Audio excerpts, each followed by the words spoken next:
Marque la journée mondiale de lutte contre la drogue. Le thème choisi pour cette 37e édition et les faits sont là. Investissez dans la prévention. Nous reviendrons sur le bilan des mesures et initiatives de lutte contre le trafic de drogue au Sénégal dans ce 20h. Retour dans la CEDEAO, des États de l'AES du Mali, colonel Assimi Goïta en déphasage avec le président Bassirou Diomaye Diakhar Faye. Il a profité de sa visite au Burkina Faso pour réaffirmer la volonté des États de l'Alliance du Sahel à ne pas réintégrer la CEDEAO. Les détails dans cette édition que nous démarrons juste après ceci.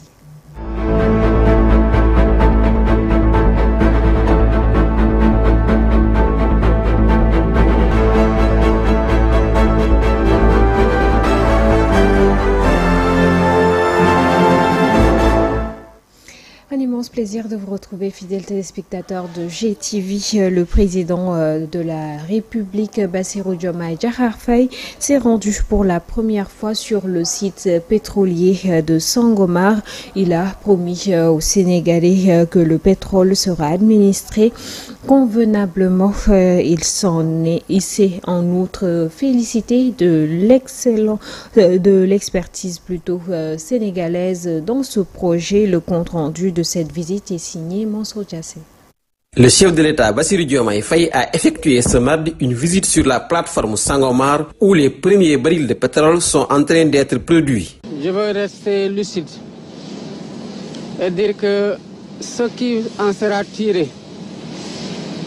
quelle que soit la proportion, et nous en attendons une proportion juste par rapport à ce qui est déjà signé et ce que nous pouvons rattraper, que ce sera administré au profit des générations actuelles et des générations futures, et ce sera administré par le gouvernement en bon père de famille. Le président de la République a salué l'abnégation de tous ceux qui ont cru à la présence de cette ressource au fond de nos océans et fait la promotion du bassin sédimentaire du Sénégal. Mais c'est l'occasion pour moi de saluer l'investissement, les voyages, les longues nuits, la pugnacité de tous ceux qui ont cru en l'existence de cette ressource dans les tréfonds de nos océans. Le président a exprimé sa fierté après avoir vu l'œuvre de brillants jeunes Sénégalais déployer leur savoir-faire au cœur de cette impressionnante plateforme. Les générations qui ont la charge de prendre le flambeau à partir de la production, de l'exploitation, qui doivent veiller sur les intérêts du Sénégal, sur ces plateformes et sur d'autres plateformes, et sur ceux qui doivent administrer la ressource, quel que soit le niveau de responsabilité et d'intervention de ces personnes-là. Le chef de l'État a réitéré son engagement et celui du gouvernement pour une gestion transparente et équitable de nos ressources naturelles au bénéfice du peuple sénégalais. Le champ Sangomar, situé à environ 100 km au sud de Dakar, est le fruit d'une collaboration exemplaire entre Woodside et Petrosen, avec des réserves estimées à 630 millions de barils de pétrole brut et une production initiale prévue de 100 000 barils par jour. Ce projet est un pas décisif vers la souveraineté énergétique et un avenir prospère pour notre pays. Les faits sont là, investissez dans la prévention, c'est le thème choisi cette année pour la 37e édition de la Journée mondiale de lutte contre la drogue. La date du 26 juin donc qui marque la journée a pour but de renforcer l'action et la coopération des échelons national et international dans le but d'avoir une société sans toxicomanie. C'est aussi une occasion pour le Sénégal de faire le bilan des mesures et initiatives de lutte contre les trafics de drogue. Amsatou Gano pour plus de détails. Ce 26 juin est célébrée la Journée mondiale de lutte contre l'abus et le trafic de drogue. En 1987, l'Assemblée générale a décidé de célébrer cette journée pour renforcer l'action et la coopération à l'échelon national, régional et international dans le but de parvenir à une société sans toxicomanie. Autrement dit, la journée d'aujourd'hui a pour but de renforcer la sensibilisation aux grands dangers que constituent les drogues pour la société et la jeunesse qui est plus affectée affligés par les conséquences désastreuses. Pour sa 37e édition, la journée contre la drogue est célébrée sous le thème « Les faits sont là, investissez dans la prévention », une phrase qui revêt un sens capital dans l'appel à la prévention que les acteurs doivent privilégier pour espérer une réduction du taux de victimes. Au Sénégal, 4253 patients ont été accompagnés en 2023 par les structures en charge des usagers de drogue, soit une hausse de plus de 800 cas, dont 7% de femmes, comparé à l'année précédente, a fait savoir lundi le chef de la division de la santé mentale au ministère de la Santé et de l'Action sociale, Jean-Augustin Tine. La célébration de cette journée est aussi une occasion pour les pouvoirs publics, société civile, les forces de défense et de sécurité ainsi que les partenaires de faire le bilan des mesures et initiatives de lutte contre le trafic de drogue, de nouer des partenariats mais aussi de sensibiliser la population sur les méfaits de l'usage de la drogue.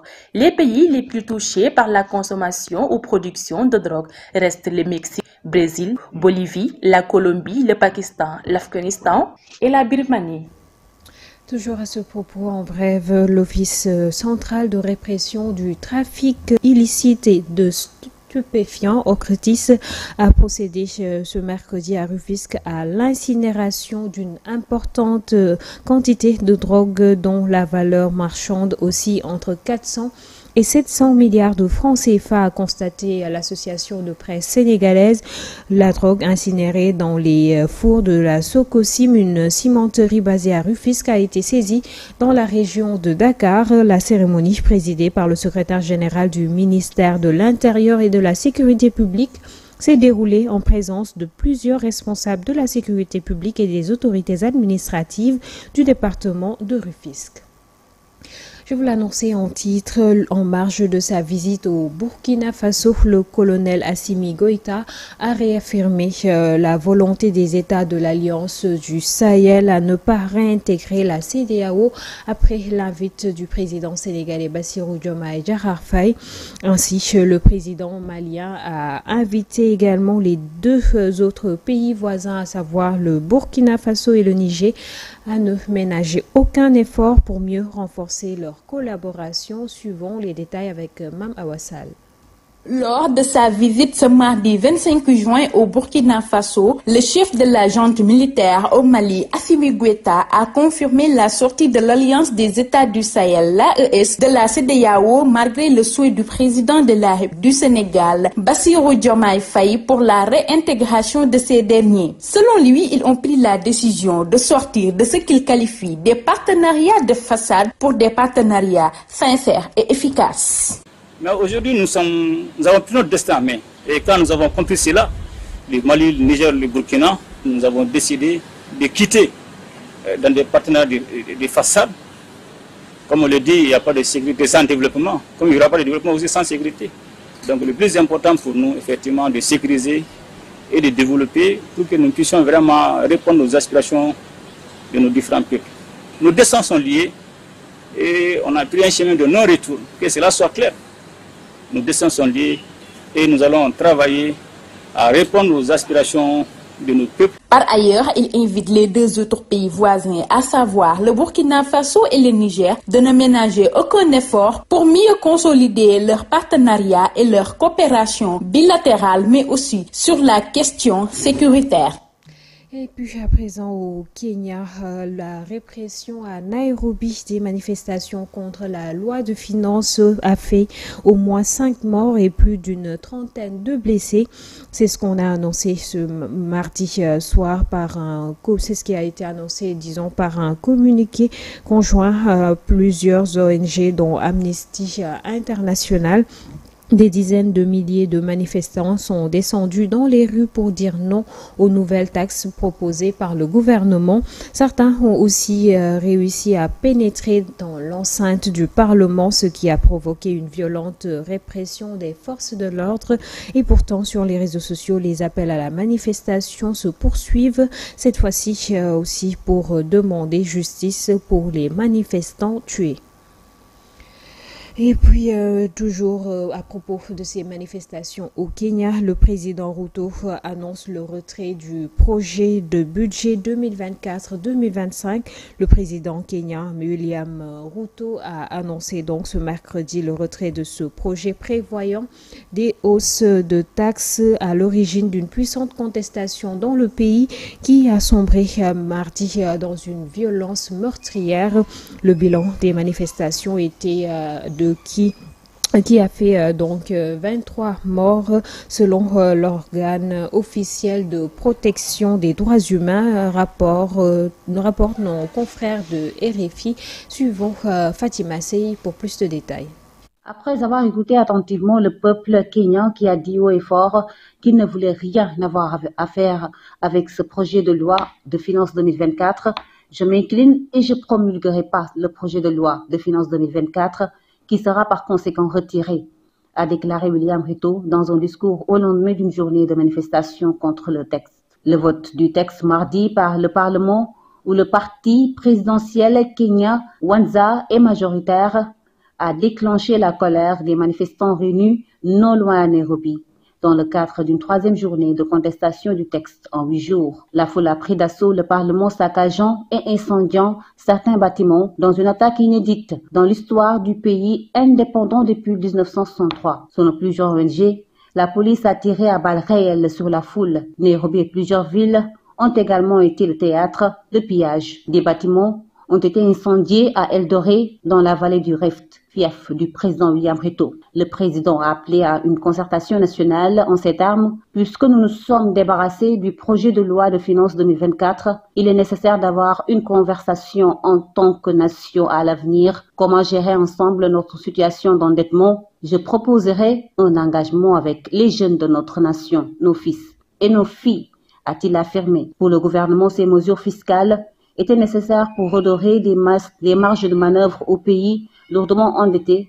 La dette publique représente environ 110% du PIB et financer son ambitieux budget 2024-2025, tablant sur 4 000 milliards de shillings, de 29 milliards d'euros de dépenses, un record. De leur côté, les États-Unis appellent à la retenue et avertissent que le droit de manifester doit être respecté au Kenya, a dit ce mercredi 26 juin un porte-parole de la Maison-Blanche après la mort de plusieurs manifestants à Nairobi. Sport à présent dans cette édition athlétisme, encore une nouvelle médaille pour le Sénégal.